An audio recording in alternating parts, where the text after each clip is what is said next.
Hello and welcome to the Daily Comic and Collectible, episode 545. Now today, the collectible of the day is the Hasbro Toys, Marvel Comics, Signature Series 2, Spider-Man Origins line, Iron Spider-Man, cloth action figure. Tony Stark made a gift of this costume as a way of welcoming Spider-Man to membership in the Avengers. It represents his status as a member in good standing of the superhero community, and of course, an employee of Stark International and an associate of the Iron Man. In addition to having features that enhance his inherent powers and new powers he's been given, this new suit is far more versatile than the previous.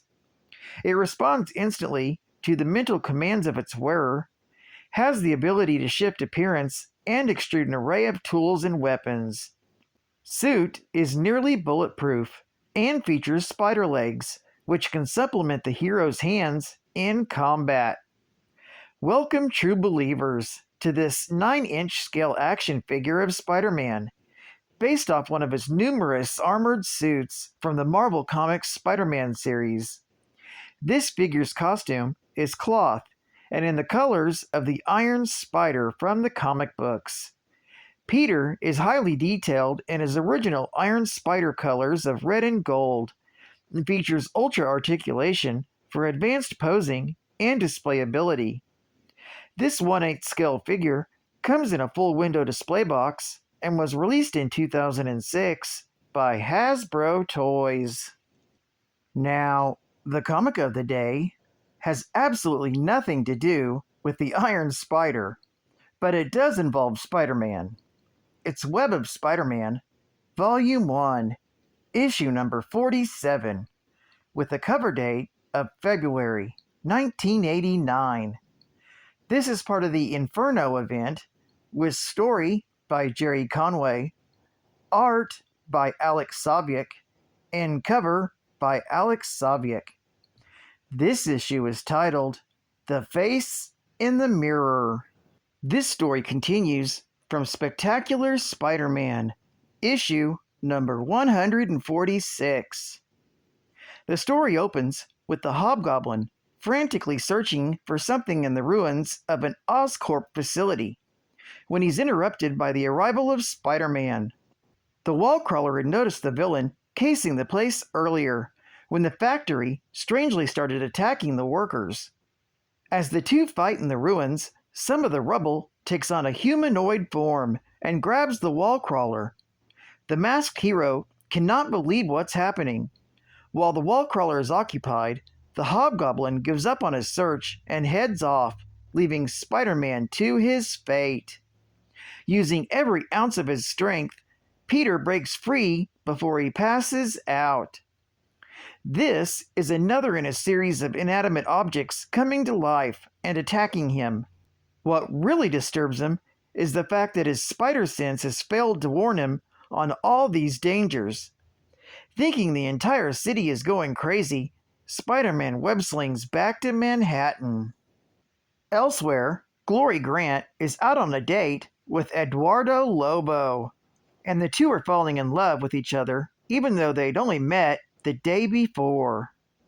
They walk past a local cafe where Glory's co-workers, Ben Urich and Joy Mercado, are having lunch. Ben Urich recognizes Eduardo Lobo as a member of the Lobo Gang.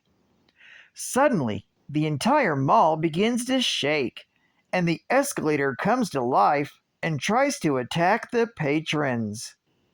As everyone runs for cover, Glory is carried to safety by Eduardo. Meanwhile, Ben and Joy are trying to make sense of the situation, realizing that whatever the story is, they're living it.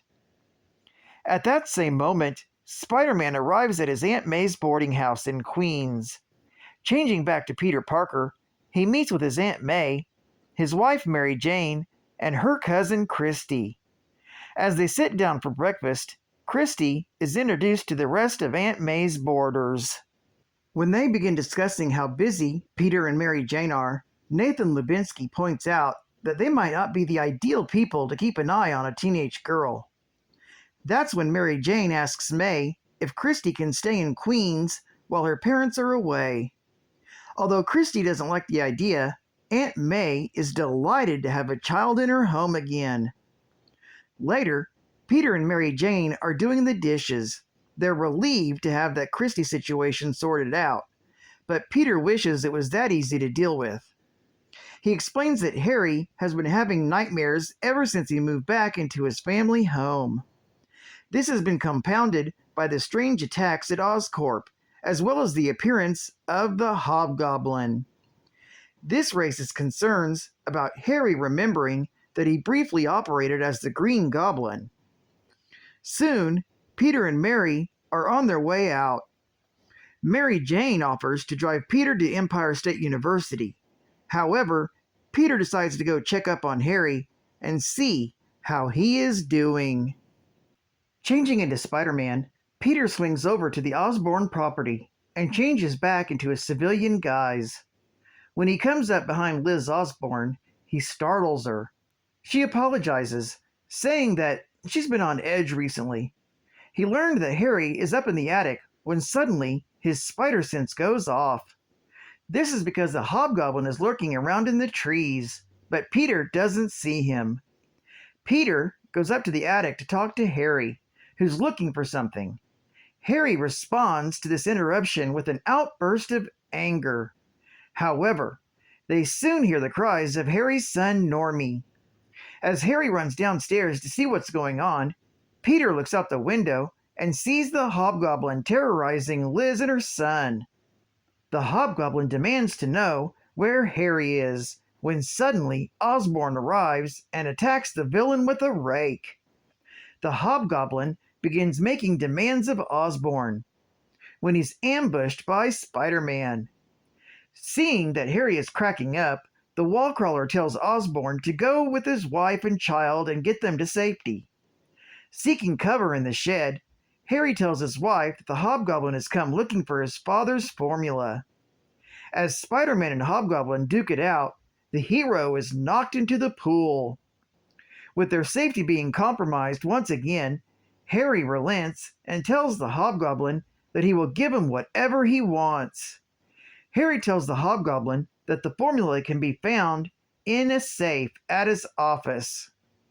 The villain warns Harry that he will be back if he's lying and flies away. Harry then confesses that he doesn't know what the Hobgoblin wanted and that he tricked him in order to get him away. As Spider-Man recovers from the attack, Harry tells him that the Hobgoblin is gone. Harry is upset that he couldn't protect his family, like his father. With no time to lose, Spider-Man swings into the city on the Hobgoblin's trail. As he swings into the city, Spider-Man notices that Manhattan is undergoing a strange transformation. Of these changes is the Empire State Building growing taller and taller. Watching from his office window, J. Jonah Jameson is interrupted by Ben Urich, who comes in and reports of demons running wild in the city. Jameson thinks that this is doomsday, and that they may be witnessing the end of humanity. While back at the Osborn home, Harry is back up in the attic, searching for something. Suddenly, he remembers what it is and begins breaking open the floorboards. He then pulls out a Green Goblin costume from its hiding place. This story is continued in Amazing Spider-Man, Volume 1, Issue number 312.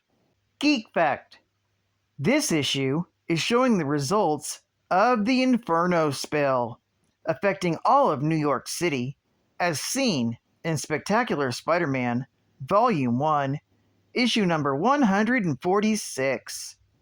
The actual Inferno event centers around the X-Men, but impacts all superheroes in New York City.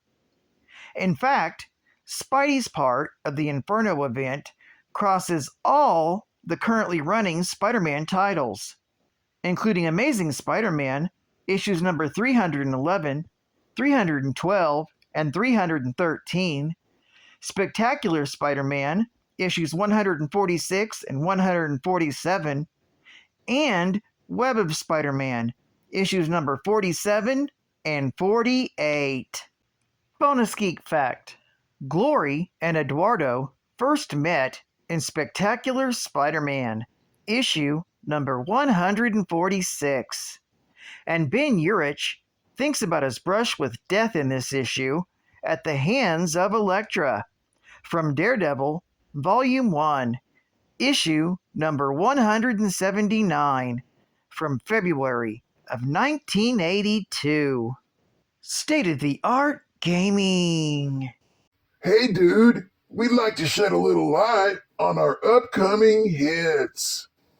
Ultra, the hottest new game generator in town, is about to unleash 3 of the most thrilling games of all time for the Nintendo Entertainment System. Take sides with Teenage Mutant Ninja Turtles in a nunchucking, karate-chopping sewer fight through the villain-ravaged streets of New York, coming in spring of 1989. Then slash past black-hearted knights and rescue beautiful maidens. Oh my god. In Defenders of the Crown, an unbelievable movie-like adventure with tons of strategy, sword fights, and nearly 30 animated screens. Coming spring of 1989. And finally, spring down back alleys in Skate or Die. A knockdown, drag-out, multi-level spectacular that pits you against a friend or Bionic Lester in the freewheeling Jam and Joust. Coming in October 1988. So get psyched for Ultra's best and be prepared to see video games in a whole new light.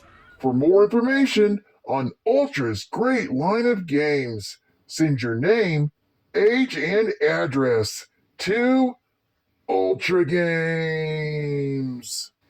And final geek fact: Inferno is an X-Teams event that impacted every other comic whose hero was in or around New York City. There's 2 separate primary storylines.